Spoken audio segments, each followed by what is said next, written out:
Sama-sama.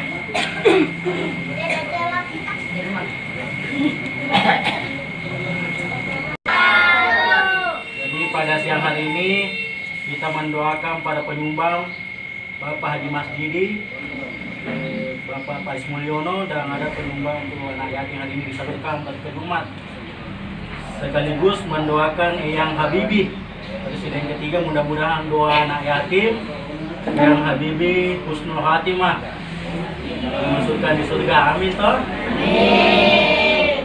Diikuti ini, asyhadu an la ilaha illallah wahdahu la syarikalah wa asyhadu anna Muhammadan bi kalimati lahi tammati min kulli syaitani Muhammad wa min kulli aini lammat hamdan syakiran hamdan naiman hamdan thayyiban mubarakatan fihi mubarakatan alaih kama yuhibbu Rabbuna wa yarghab.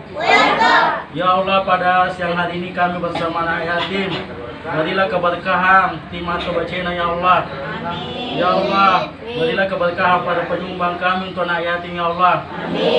Selamatkanlah Eyang Habibie ya Allah, masukkanlah surga ya Allah. Allahumma darfa'an al-gala wal waba wal bala wal fasyai wal munkar. Allahumma nas'aluka salamata fid dunya wal akhirah. Rabbana atina fid dunya hasanah wa fil akhirati hasanah wa qina azaban nar.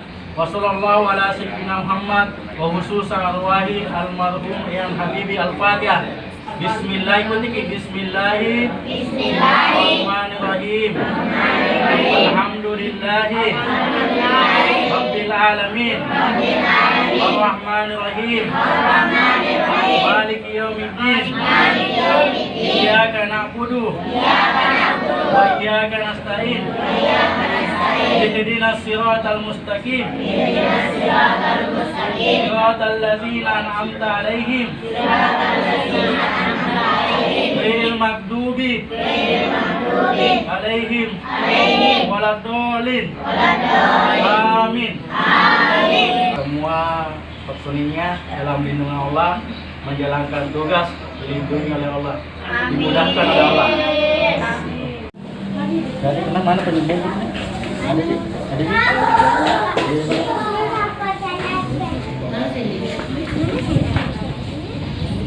Kami kumpulkan anak yatim, merasa empati dalam diri kami sesama Bugis, mendoakan Eyang Habibie Pak, Presiden ketiga Republik Indonesia. Kami mudah-mudahan dari dua anak yatim, kota mendoakan anak yatim, Eyang Habibie husnul khatimah, keluarga yang ditinggalkan bisa sabar, ya itu Pak.